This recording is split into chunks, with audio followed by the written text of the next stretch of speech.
Olá, Laerte. Oi, tudo bem? Você me ouve, escuta bem, vê Sim, bem? sim, te escuto bem, te escuto bem. Boa tarde, tudo bem? Tudo Eu ótimo. quero começar te agradecendo pelo convite. Você é uma pessoa que eu acompanhei na UFRJ passando ali. E muito bom ver toda a sua trajetória, né? Primeiro quero dizer que essa live ela faz parte do Circuito Universitário em Movimento, né? E geralmente é uma mostra de filmes que acontece presencialmente. Dessa vez a gente está fazendo online, né? A gente conta com 3 filmes. O Futuro do Agora é um deles que a gente vai debater hoje, né? E esse circuito tem o patrocínio do Instituto CNP Brasil, CNP Seguros, Estácio, Edux, e é uma realização da MPC Filmes, do Ministério da Cultura e do Governo Federal, né? Queria pedir para inicialmente você começar se apresentando, né? Você que é educador e tem tudo a ver com o tema que a gente vai debater hoje, né? Vamos lá. Eu falo muito, então se você sentir a necessidade de me cortar, você pode me cortar. Ah, Então, não, fica à vontade. meu nome é Laerte Breno, tenho 30 anos, sou nascido e criado no Complexo de Favelas da Maré. Eu sempre falo que o território para mim é uma coisa muito importante, então eu sempre gosto de começar pelo território. Sou formado em letras pela FRJ, atualmente faço mestrado também na FRJ em Direitos Humanos. É, e tem uma instituição socioeducativa que acontece há 7 anos no Complexo Vilas da Maré, que é voltada tanto para pré-vestibular quanto projeto de apoio à leitura para crianças e também para o público adulto. E a gente está crescendo, já tem um pouquinho, tem 7 anos que eu me vejo como educador, eu diria eu, né? Me vejo como educador no espaço de sala de aula e espero compartilhar essa minha trajetória seja prazerosa para vocês. Ai, que legal. A gente vai debater um filme que fala muito sobre a educação, complexo da educação brasileira. E eu queria começar te perguntando o que mais chamou sua atenção nesse documentário, né? Na proposta do documentário.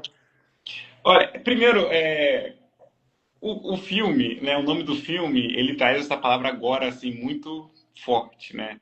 E aí, eu sempre me proponho, quando eu vou ler um livro, quando eu vou assistir um filme, a me sentir provocado pelo título de qualquer coisa, né? Então, eu vi agora e futuro, são palavras que me chamaram muita atenção. E aí, antes de começar o filme, eu falei, será que esse filme vai começar com uma perspectiva cronológica? Vai narrar um jovem que entrou no terceiro ano do ensino médio, entrou na universidade, em seguida se formou. E aí eu fui surpreendido. Por que eu fui surpreendido? Porque eu vi narrativas dentro desse espaço educacional de diferentes grupos etários, né? Eu vi desde o grupo mais velho ou essa galera que está no terceiro ano do ensino médio. Então, eu acho que um ponto que eu chamaria a atenção para essa construção cinematográfica, que é essa narrativa educativa através de diferentes grupos etários. E não só isso, há uma preocupação também de explicar que a educação, eu acho que a educação ela é uma ação que é trabalhosa, né? Mas não se investe em educação porque os efeitos dela, em alguns casos, é a longo prazo, né? E as pessoas têm pressa. Então há uma preocupação muito grande em relação a isso. Há uma preocupação também que eu vi no filme, né? E no diálogo do toda a sociedade estudantil, dos estudantes, dos professores, da galera que foi ex-aluno de uma geração passada. Então, eu acho que vocês abrir espaço para essas narrativas de diferentes grupos etários é interessante para a gente debater educação. Porque se a gente fosse limitar a educação no mero dia da semana no qual o aluno frequenta a escola, abre um livro, olha para o quadro e fixa o que está sendo apresentado para o professor, a gente está muito longe de um progresso. E aí eu acho que, por exemplo, mostrar para a galera que a evasão, por exemplo, no ensino médio, a evasão ela acontece. É, é uma perspectiva interessante ouvir isso de um jovem. Ouvir de uma senhora, por exemplo, que foi professora, ela foi professora, mas também tinha outros sonhos também, que foi que naquela época, na época dela, não era tão comum ter mulheres frequentando instituições de ensino. Então, eu acho que esse diálogo com grupos etários foi bem interessante, é um ponto que me chamou muito a atenção, assim. Você falou sobre urgência, né? E aí eu fiquei pensando aqui, Desse documentário, quais pontos você destacaria como os mais urgentes a ser debatidos, assim? Eu acho que é o diálogo com a juventude. É o diálogo com a juventude. Não só com a juventude, mas o público mais velho também, mas diálogo com estudantes. Né? Vamos expandir o diálogo com estudantes. Porque eu vejo que esses estudantes, eles têm muita vontade. Eles têm vontade, né? E teve uma fala de uma aluna que me chamou a atenção, que às vezes essa vontade, ela não é passada para frente no sentido formal de chegar, por conta de achar ou deduzir que há burocracias, né? Ah, mas tem que falar isso, tem que falar com o diretor, tarana. Porque acontece essa vontade ela é espelhada, ela pulsa nos alunos, entendeu? Tem gente que não quer fazer o Enem, tá tudo bem, entendeu? Mas, poxa, vamos botar uma oficina aqui cultural. Só tem uma língua estrangeira na minha escola, que foi citada na escola. Só tem uma língua estrangeira na escola, poxa, que seria legal ter italiano. Vamos levar isso? Isso acontece, mas de forma muito, né, ali no diálogo entre professor e aluno, né? Então, eu acho que o principal desafio que a gente precisa resolver é criar uma ponte de diálogo. A gente não tem esse diálogo, principalmente quando a gente pensa em instituições formais de ensino. Por isso que tem um ponto também que eu chamo a atenção, que o filme ele não se preocupou só com espaços formais de ensino, se preocupou com espaços também não formais de ensino, né? A gente pensa assim, um espaço que lida ali com a juventude, que acontece em Brasília. Eu acho que isso é muito interessante e isso é importante também. Eu acho que tem que ter um diálogo, inclusive, das organizações do terceiro setor com a escola, né? Eu acho que tem que ter uma aproximação muito importante, porque às vezes a escola tem uma brecha que, que essa ONG não tem, e essa ONG tem uma brecha com os estudantes que a escola não tem. Então, isso me chamou mais atenção. Esse é um desafio que me chamou a atenção. A gente tem que dialogar com o estudante, parceiro. Se a gente não dialoga com o estudante. Eu trabalho numa escola também, né? Num outro projeto, numa escola de ensino médio, uma escola pública de ensino médio. E eu fico pensando nisso, né? Como não sou educadora ali, estou numa outra função, mas eu fico pensando como é que a gente constrói esse espaço de escuta e de diálogo com esses estudantes, né? Porque às vezes é muito distante da gestão da escola e os estudantes também são muito contra aquilo ali. E eu entendo de alguma forma, porque às vezes as coisas são muito duras, muito quadradas, né? Como é que a gente constrói esses espaços de escuta, de diálogo, de uma forma acessível, né? Uma das perguntas que eu me faço, né? Uhum. Eu acho que tem uma parada muito importante a gente falar. Eu tenho, além dos pilares de raça, classe, gênero, que são importantes, mas para mim, antes de tudo, o território é muito importante. Nossa, O sim. território que esse estudante vem, ele é muito importante. O que eu fico chateado hoje, eu acho que teve até uma leve mudança, que há instituições e escolas de ponta que preparam esse aluno para fazer o Enem desde o primeiro ano do ensino médio e a depender desde o nono ano, né?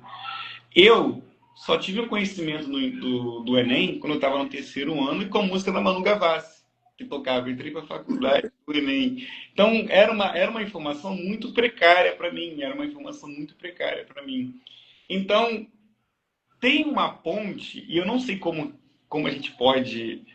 Não uma ponte, tem um vazio, mas eu não sei como a gente pode encaixar essa ponte, porque é de fato gigantesca, da gente apresentar não É um só o Enem, turismo quase, né? um ambiente quase, de não apresentar não só o Enem, mas, por exemplo, os mecanismos de ingresso na universidade. A gente tem as políticas de cotas, né? Eu só fui me autodeclarar uma pessoa parda, né, negra, só fui me declarar uma pessoa negra quando eu entrei no processo burocrático. Fui me entender a partir dali. E é muito comum, por exemplo, eu no pré-vestibular, a gente soltar um formulário e essas pessoas não terem uma autoidentificação racial muito clara, né? Muito nítida, por diversas questões. E eu acho que a escola pode ser um espaço importantíssimo para isso, principalmente nesses momentos de diálogo com a universidade. E aí eu acho que o que eu fico chateado é isso, a gente está preparando esse jovem que tem um poder aquisitivo muito superior, se comparado a esse jovem no outro cenário, que sabe do Enem, que sabe que precisa fazer o Enem, agora com a política do pé de meia, que sabe que precisa fazer o Enem, mas não sabe o que vem pós isso, né? E eu acho que o que é mais duro ainda é esse jovem sobreviver na universidade, entendeu? Hoje eu entendo o que as pessoas falavam assim, Laerte, é mais fácil você entrar do que sair. Do que Pô, sair. exatamente. Se Sim. manter numa universidade não é fácil, então tem que ter todo um papel assim a longo prazo. Por isso que no filme, tem uma fala do filme que me chamou a atenção. Não dá para 4 anos, 3 anos do ensino médio, entendeu? A gente acompanhar, a gente não vê efeitos do período de escola desse estudante em 3, 4 anos de ensino médio. Isso é impossível, né? Isso é impossível. E a gente ainda faz um recorte de que esses jovens que estão no ensino médio hoje fizeram um fundamental numa pandemia. Que a Exatamente. gente, assim, eu vejo real ali, full time, esses efeitos, né? E uma coisa que me chama a sua fala é que você fala muito sobre território, né? Eu também, eu sou de Campo Grande e eu sou a guerrilheira da Zona Oeste até o fim, assim, completamente apaixonada. E eu sempre trago essa tecla do território também, né? Porque é isso, eu trabalho numa escola da Providência e é pensar que eles estão ali naquele mundo, que o meu amigo é meu vizinho, o fulano é meu primo e tal. E quando eles entram na faculdade, é tipo um mundo, né? Tipo, abre para coisas boas e para coisas muito ruins também, né? Porque Uhum. lidar com pessoas que são de universos diferentes, com condições financeiras diferentes, enfim, culturas diferentes e 1 milhão de outras coisas, né? 1 milhão de variáveis. E eu fico me perguntando como é que a gente, como educador, prepara esses jovens para eles permanecerem na faculdade, né? Para eles conseguirem construir, né? Acho que é muito sobre você falou do pé de meia, né? Que a galera. Ah, eles estão fazendo Enem por conta do pé de meia, de fato. Mas como é que a gente constrói essa perspectiva de, não, tipo assim, depois disso aqui, tem esse outro aqui, que você pode continuar subindo essa escadinha, assim, é possível, sabe? Porque uma coisa que eu percebo muito é que eles sempre falam, tipo, ah, não, mas ninguém da minha família fez, então eu não vou fazer, não, isso aí não é pra mim, sabe? Eu sei que um discurso às vezes é até um pouco utópico, né? Mas como é que a gente luta contra isso, assim? Que eu acho que é uma coisa que você vem fazendo, né? Vem construindo, né? Eu acho que tem principalmente quando a gente pensa no papel do professor, que é romper um cânone. Há um cânone. Quando a gente pensa no ensino dentro da sala de aula, da função do professor na sala de aula, e principalmente da minha área de linguagens, eu fiquei muito chateado que eu entrei na faculdade e só tomei conhecimento de uma escritora chamada Carolina Maria de Jesus quando eu entrei no ensino superior. Eu tenho total certeza, se eu tivesse contato com essa escritora no ensino médio ou até mesmo no fundamental, a minha cabeça iria explodir, assim como foi no ensino superior. Eu acho que tem que romper um cânone na mesma medida que a gente tem que ler autores brancos, como, enfim, os cânones de Clarice, a gente tem que ler, e até os autores que a gente vê uma tendência racista, por exemplo, Monteiro Lobato, a gente tem que ler esses autores, mas, por exemplo, por que não levar capítulo 4, versículo 3 de Racionais MCs na sala de aula, né? Por que não levar esse espaço que é um espaço que esse aluno escuta num bar que está tocando no lado da casa dele, mostrar que aquilo é uma composição poética? Então a gente tem que pensar nossas propostas de ensino. Por que eu não posso pensar, por exemplo, uma prova de matemática que eu tenho a construção de um pedreiro que vem de algum canto longe do Brasil e vem procurar melhoria de emprego aqui no Sudeste. Por que esse pedreiro não pode entrar na sala de aula? Eu conheço uma senhora aqui que faz sabão como ninguém. E é todo um processo químico envolvente. Por que essa senhora não pode entrar nesse espaço de ensino que muitas vezes, por algum momento, foi negado a ela? Então a gente tem que pensar essa ponte. Uma coisa que eu acredito muito quando eu penso em educação é que é importante pra caramba eu ter um cara que tem um doutorado, um pós-doc em algum outro país de relevância internacional. Mas, na mesma medida, eu acredito muito na senhora que não teve um grau de escolaridade elevado e sabe plantar alguma horta, alguma coisa, fazer alguma coisa assim, nesse sentido que a vida dela ensinou. Eu acho que esses dois corpos eles podem estar ocupando o mesmo espaço e apresentando para esse grupo estudantil. Eu acho que o caminho é esse, né? O caminho é apresentar a base popular. Porque senão fica muito numa coisa que eu critico muito, que é o academicismo, né? O problema não é a academia é importante pra caramba. Eu moro na Maré, e aí a 10 minutos da minha casa tem a Universidade Federal do Rio de Janeiro, uma das principais universidades do Brasil e do mundo. Só que poucas pessoas sabem que lá tem uma biblioteca incrível, né? Então há uma distância muito grande ainda que precisa ser rompida. Nossa, você falou do conhecimento, né? Eu fiz uma matéria na UFRJ, com a Giovana Xavier. Sim. que é Intelectuais Negras, né? E ela fala, tipo, quando a sua avó sabe que o alho vem antes do que a cebola vem antes do que o alho, que senão o alho vai queimar, isso é conhecimento, né? Então acho que tem algumas Uhum. coisas que a gente. A senhorinha que faz sabão e sabe, entende de química, e é isso, né? E eu fico me perguntando se quanto que esse formato, não é nem se, né? É o quanto que esse formato de escola, né, de ensino, ele não está defasado, né? Ele não está atrasado. E como que a gente pode romper esse caminho, né? Pensando no futuro do agora, como é que a gente pode construir um caminho que faça mais sentido, né? Porque é isso. No projeto em que eu trabalho, a gente levou uma oficina de slam. E a gente descobriu que eles escrevem muito. E foi incrível, assim, porque é isso, é uma coisa que tá na realidade deles, que faz super sentido, sabe? Tipo, tá ali, tá Hum. ali. É só como é que faz. E aí a professora de literatura falou: Meu Deus, isso foi incrível. Eu falei: Sim, eles são incríveis, sabia, menina? Que loucura. Eu acho que tem uma parada do filme que pra mim foi o que mais chamou a atenção. Muitas coisas me chamaram a atenção. É difícil até falar sobre o filme em 40, 50 minutos. Mas É, uma coisa que me chamou a atenção é que teve um aluno que ele não foi só personagem, ele fez parte da equipe. sim. Entendeu? Ele fez parte, ele se sentiu pertencente à equipe. Ele quer investir muito. O eu futuro dele é se ver nesse mundo do audiovisual. Então ele se viu parte da equipe. Eu acho que isso é um movimento importantíssimo, porque esse aluno carrega com si alguma experiência, algum gosto que tem que ser aproveitado na escola. Se não for aproveitado na escola, em algum momento. E se não for aproveitado em nenhum lugar, infelizmente você é guardado na gaveta e ele toma outro, esse aluno toma um outro perfil de vida, que muitas vezes aqui, como eu moro na favela, é um perfil negativo. Então tem que enxergar isso. É, eu achei isso incrível. Eu achei isso incrível. Para mim foi emocionante quando terminou o filme, alguém levantou lá, agora eu vou te filmar. Aí Aham. esse movimento é importantíssimo, porque ele se viu na equipe, entendeu? Então eu acho que a gente pode tirar esse momento como exemplo. Eu, é, é tentar construir diálogos para a partir de então desses diálogos a gente ver onde é que esse aluno não necessariamente se encaixa na escola, mas onde ele pode se encaixar ali na vida dele, entendeu? Eu acho que esse é o caminho. Não, eu acho que essa pequena ferramenta, às vezes, é o que faz com que o aluno encontre um sentido fundamental ali naquele espaço, né? Porque eu vejo que em alguns momentos eles não se sentem pertencentes.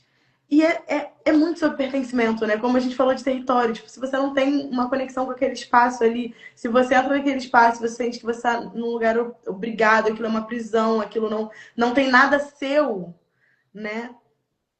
Por quê? Porque continuar, né? Eu E aí acho é que. isso. Pode falar, desculpa. Não, pode falar, pode falar. Não, porque é isso, esse aluno, ele entendeu que ele estava ali, que aquilo ali era parte dele também, né? E são essas pequenas ferramentas que a gente utiliza, tipo, não, agora eu vou te filmar, ou talvez nem ser filmado, tipo, porque talvez ele estivesse gostando muito mais de estar por trás das câmeras do que na frente. Mas esses pequenos processos, né, que a gente vai construindo, né, esses tijolinhos. E aí essa é a minha crítica. Se a gente for seguir uma metodologia de ensino que é presa a livro didático, paradidático, a gente não vai para lugar nenhum, entendeu? A gente tem que se expandir para além disso. Então, por isso que eu falei, se eu tivesse lido Carolina Maria de Jesus, eu teria enxergado Carolina Maria de Jesus como a minha vizinha. E aí eu teria pegado esse movimento no ensino médio mesmo. Teria pegado esse livro e apresentado a minha vizinha, que é uma catadora de materiais recicláveis. Olha só, eu tenho aqui a Carolina Maria de Jesus. E aí é uma escritora que tem outras Carolinas aqui na Maré, por exemplo. Então, a gente tem que tornar esse espaço receptivo. E não só, e eu acho que a gente também não pode jogar o papel, a responsabilidade toda para o aluno. Mas eu acho que o professor ele tem que entrar, o professor ele tem é muito na perspectiva freiriana, né? A docência. Ao mesmo tempo que ele é discente, ele tem que ser docente também. Ele tem que praticar não só o que está ali sendo compartilhado com ele, mas ele tem que criar, expandir a cabeça dele para ele aprender com esse grupo estudantil. Porque toda vez que eu dou aula, eu estou dando aula para um grupo de adolescentes agora, né? Numa escola. E aí é muito louco as coisas que eu aprendo a cada semana. As palavras que eu conheço, que eu não tinha conhecimento, as músicas, porque adolescente agora está muito na moda de escutar trap. Eu não sou de escutar trap, eu escuto rap, mas a galera tudo escutando trap. E aí eu tô levando para a sala de aula algumas letras, até para virar objeto de análise. E aí é muito louco. Se eu me fechasse e falasse assim, não é interessante para a sala de aula isso, então eu tenho que romper isso. Então, o professor tem que seguir o caminho da docência. É importantíssimo ele seguir esse caminho da docência. E a gente não pode jogar a responsabilidade do aluno. Muito pelo contrário. Agora, quando a gente está falando de educação, quando o filme se propôs a falar de uma educação que eu acho importantíssimo falar, entendeu? Uma educação pública, é uma educação de estudantes que vieram de escola pública, entendeu? E é uma educação que eu tenho que fazer vários recortes quando eu faço debate, porque me dói muito hoje saber que no meu território uma criança foi baleada a caminho da escola. Entendeu? Nossa. Me dói muito isso, me dói muito isso. Então a gente tem que saber delimitar bem que tipo de educação a gente está falando, de qual território é essa educação, de quais escolas, onde fica essa escola. A escola, por exemplo, fica em Quintino, né? Que é aqui próximo. E quais escolas ficam, onde elas estão localizadas, de onde esse aluno vem, entendeu? Eu acho que isso é importante para o diálogo. Tá vendo como eu falo muito? Eu vou falando, vou falando. Não, tô adorando, pode continuar.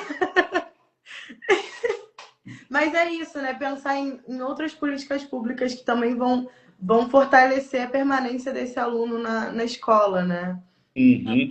Eu acho que não é só isso, porque a educação, outra frase, a educação sozinha não transforma a sociedade, mas sem ela tampouco a sociedade muda. Então não adianta nada construir uma escola super bem aprimorada, né? As queixas e as inquietações dos professores, que é exibidas no filme, elas podem ser resolvidas, se fossem resolvidas, podem ser investidas. Mas não adianta nada investir só nisso, se no caminho, no trajeto da casa desse aluno até a escola, ele pode sentir fome. O pai ou a mãe dele está desempregado em casa, né? Ele lida com esgoto a céu aberto, ele lida com questões de saúde. A mãe dele pede para abandonar a escola e conseguir trabalhar, para ter renda para dentro da escola. É a realidade de muitos jovens, né? A evasão escolar é uma pauta muito sensível. É uma pauta que me dói muito, assim, me dói muito. Eu, por mim, sendo bem sincero, eu acho que não deveria ter nem não deveria ter exame para entrar na universidade. Esse aluno deveria terminar o terceiro ano do ensino médio e entrar direto, porque a gente tem estrutura para isso, entendeu? Só que eu fico triste que tem esse caminho. Esse caminho, o processo seletivo é uma coisa muito dolorosa. É uma coisa muito doída. Até poucos anos atrás vieram da pandemia, ainda estamos sentindo os efeitos da pandemia, né? Nossa, muito. E são efeitos muito cruéis, assim, né? Porque você pega alunos de escola particular que tiveram toda uma estrutura para ter aula que, assim, sentiram os efeitos, né? Porque não tem como não ter sentido os efeitos de uma pandemia, né? As relações interpessoais, elas ficam complexas ali, né? Mas os alunos de escola pública, você vê que é palpável, assim. É Hum. palpável. E isso é muito doloroso, né? E tem uma coisa que me chamou a atenção nesse processo da pandemia, que o governo anterior construiu uma propaganda. E a propaganda era justamente propaganda de Enem, etc. E uma frase me chamou a atenção, me persegue até hoje, que é preciso se reinventar. Era um slogan, é preciso se reinventar. Não tinha como se reinventar. Não tinha como essa galera se reinventar. É um processo muito doloroso. É um processo não só de lacunas pedagógicas, né? Mas é um processo mental, de adoecimento. Foi um processo de adoecimento mental. E a gente se lida com os efeitos disso até hoje. É, falando dessa questão, né, de lidar com os efeitos do agora, né? Fico pensando que o futuro do agora foi uma coisa que te chamou muita atenção, né? Você trouxe logo de início. É, como é que você enxerga esse futuro, assim, de educação? Tipo, você estando aí no dia a dia. Olha, eu sou um cara muito sonhador. Eu sou um cara muito sonhador. Sou muito sonhador, mas ao mesmo tempo eu tento ser muito realista. Então eu fico 880, né? Tem uma educação que eu gostaria muito que acontecesse, né? É uma educação até muito na perspectiva do Nego Bispo, né? Eu acho que uma das coisas mais sensacionais é a gente expandir a ideia de sala de aula. A sala de aula é a rua também. Sim. A sala de aula é a rua. O meu sonho é que as crianças, os jovens e adultos saíssem da sala de aula. Hoje a gente tem movimento. E não só aulas campus que vão para locais específicos, não. Não, mas é sair a campo e botar a mão na terra mesmo, entendeu? É para ir para a Biblioteca Nacional, por exemplo, lugares que eu só fui no ensino médio. Eu fico para morrer, que eu só tem lugares incríveis do Rio de Janeiro que eu só fui no ensino superior, entendeu? Então tem muitos espaços que a gente tem que ser ocupado, são gratuitos. E a gente tem que expandir essa ideia de sala de aula. Essa é a minha ideia futura, entendeu? é expandir a ideia de sala de aula. E não somente isso. A gente veio de um processo, recente, há 2 semanas atrás, ou foi uma semana, foi dia do professor, né? Eu acho que o professor é uma profissão no qual eu me dedico, né? Eu habito, pratico, enfim, que é uma profissão que todo mundo fala bem, mas nem todo mundo quer ser. Essa é a realidade. O professor, todo mundo fala bem, mas nem todo mundo quer ser. Entendeu? Eu acho que precisa muito se valorizar. A imagem do professor, ela é pouco valorizada. Ela é pouco valorizada ainda. Ainda. É, antes de ter um médico, esse médico foi estudante, entendeu? Esse médico passou por um professor e falta enxergar isso, entendeu? É preciso falar não só da saúde mental do aluno, mas da saúde mental do professor também, entendeu? Tem um professor negro que aparece no, o que mais me chamou a atenção, que aparece no filme, e ele não se via nesse espaço, falava que não era um espaço para ele, entendeu? Isso me tocou muito, isso me emocionou, porque já me falaram que eu não ia ser capaz de ser professor. Eu não sei se eu estou sendo um bom professor, reza a lenda que eu sou. Mas é o que eu procuro ser, entendeu? É o que eu procuro ser. Então, eu acho que é preciso dessa valorização do professor. Fez sentido o que eu disse? Fez muito sentido. E é o que eu trouxe lá no início, né? Esse professor, ele me chama muita atenção também, né? Essa pergunta que eu formulei, pensando sobre como essa relação da gente construir perspectiva no aluno, eu penso muito nele, porque em algum momento alguém não construiu perspectiva nele, ele teve que lidar com isso, assim, né? Eu acho que a gente, você percebe que faz muito isso, assim, que eu te acompanho, é, de construir essa perspectiva, né? De dar para um aluno um outro olhar, um novo horizonte mesmo. Isso é, assim, acho que eu sou muito sonhadora também, né? Eu sou essa pessoa defensora do não vai dar certo e tal. Mas mesmo não tendo um discurso utópico, mas é entender que se alguém pode chegar, esses alunos também podem, sabe? Então é possível, então não vamos desistir tanto assim, né? Mas eu agora pensando na perspectiva do professor, como é que a gente constrói esse futuro possível para o professor, sabe? De qualidade, de dignidade, né? De respeito, porque são muitas camadas, né? Eu acho que é cansativo demais para um professor chegar numa sala. E quando eu estou falando professor, eu estou falando professor de escola pública, principalmente. Numa sala de aula que tem 30, 40 pessoas. É cansativo por si só, entendeu? 40 pessoas falando. E isso numa turma, às vezes, né? São o terceiro ano, 3 turmas, e aí tem 40, 35 pessoas. E esse professor, em 40, 50 minutos, tem que passar o que está sendo proposto pela escola.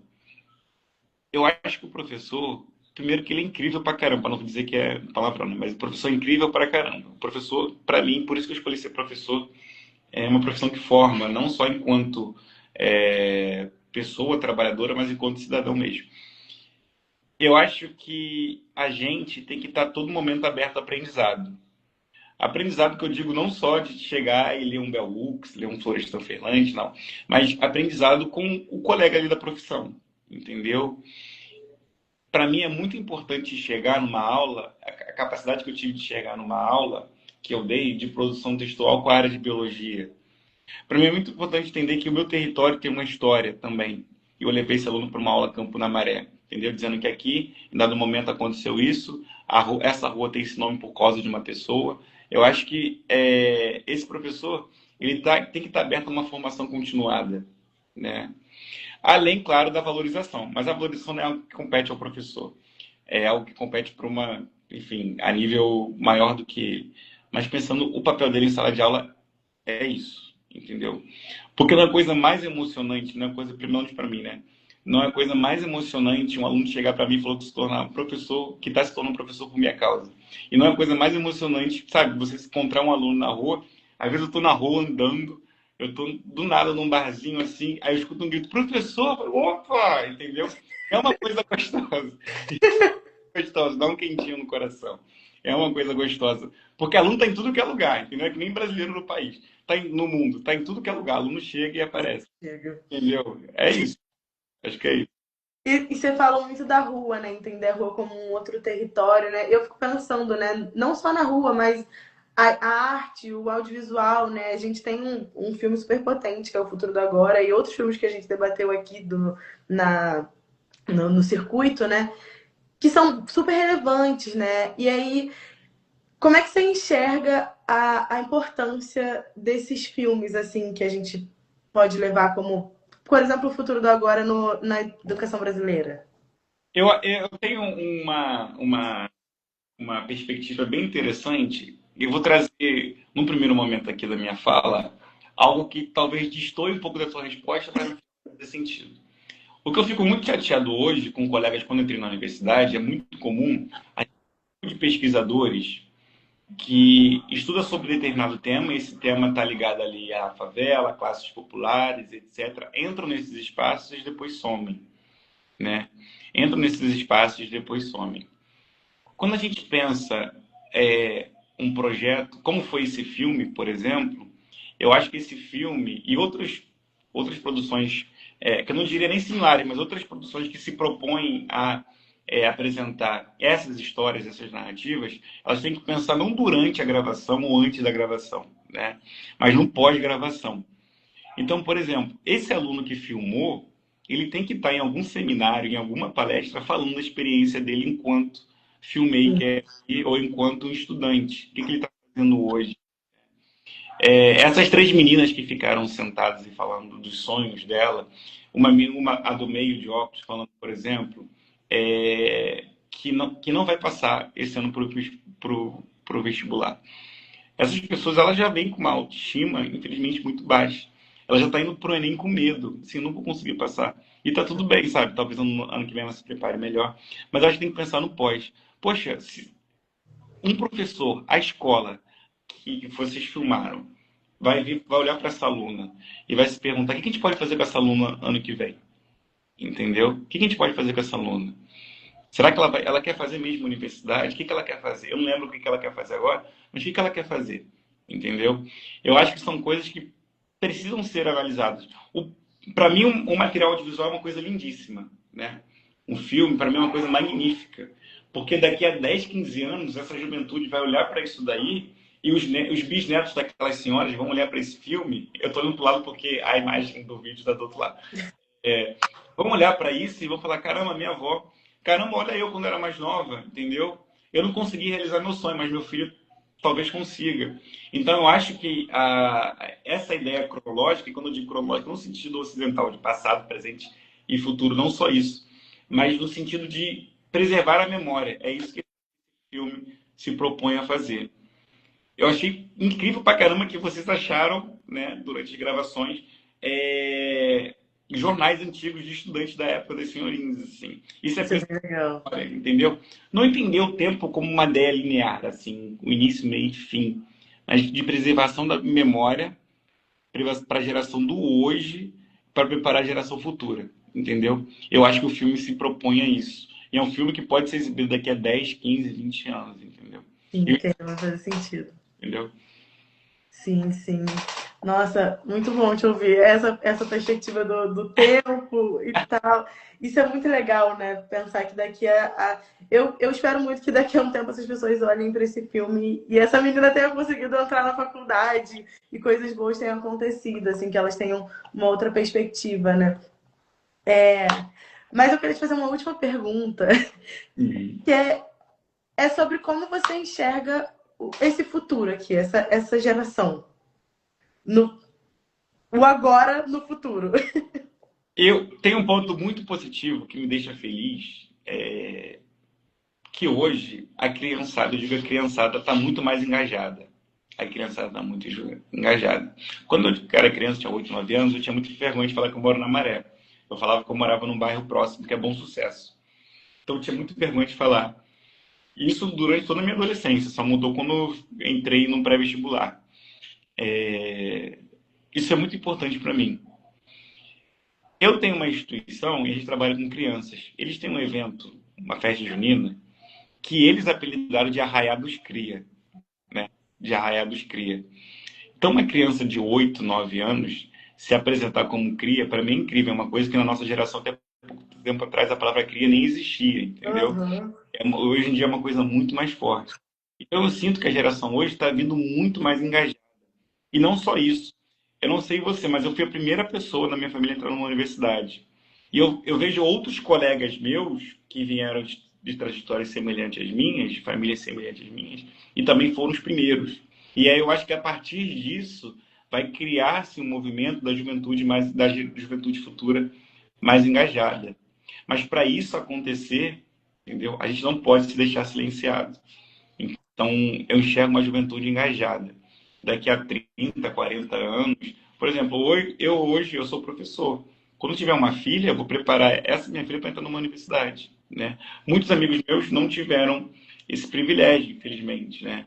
Estão trabalhando, enfim, seguindo a vida deles, outros seguindo outro caminho, mas eu fico feliz que está tendo uma galera muito maior, assim, se você perguntar a um pai, olha, a juventude de hoje é totalmente diferente do que era. Eles vão concordar com isso, do que era anos atrás. Então eu vejo uma juventude engajada, como essa juventude que apareceu no filme, né? Eles são engajados, né? Construindo um evento na escola, participando da escola, os professores dispostos a dar esse caminho para eles. Então eu acho que é isso.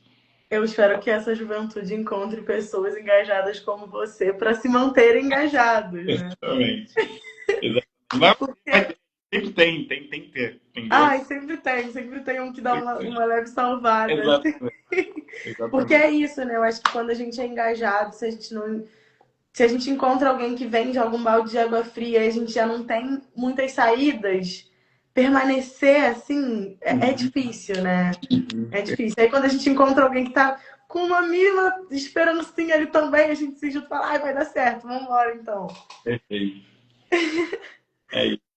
E ó, vou só fazer um comentário final, se me permite. Claro, com vontade. Queria agradecer muito pelo convite. Quando você me chamou, eu fiquei até assim, mas eu não sou nenhum crítico de cinema. Eu não sou nenhum crítico, fiquei até nervoso. Eu falei enquanto telespectador, mas depois que eu entendi a narrativa do filme, eu falei, eu estou falando principalmente enquanto professor que dá aula no Complexo de Favelas da Maré. E Sim. aí tocou muito, né? Por dois motivos. É um filme que tem um espaço formal de ensino e um espaço do terceiro setor, né? E é Sim. um filme que eu tenho toda a comunidade estudantil falando, né? Mas tem uma personagem que toda escola precisa enxergar, que para mim é o que faz a escola funcionar. Não é a diretora, não é necessariamente o aluno, não é necessariamente o professor, entendeu? É o que a gente chama popularmente de tia da cantina, entendeu? Eu queria agradecer principalmente a tia Maria da Graça, que era do Vicente Mariano, que está no céu agora, que eu chegava desanimado, ela me dava um biscoito de maisena com café com leite e me salvava, entendeu? Me fazia seguir meu dia. Então a gente tem que dar muito valor também aos funcionários terceirizados que estão nas universidades federais, a essas pessoas que fazem parte da comunidade estudantil. Então eu Sim. só queria deixar esse parênteses assim aberto e agradecer mais uma vez o convite. Ai, obrigada a você. Você é maravilhoso. Vida longa a você, seus projetos. Já disse que te acompanho de longe, assim. Uhum. Eu te vi andando na UFRJ ali. E você já estava nesse caminho da educação. Uhum. É, e é muito legal, assim, ver as coisas dando certo, sabe? As coisas caminhando, né? Então, parabéns pelo seu trabalho, que você continue. Te agradeço muito. O circuito universitário está rolando ainda, tem outros agentes fazendo lives desse filme e de outros, né? Então, mais uma vez, vou te agradecer.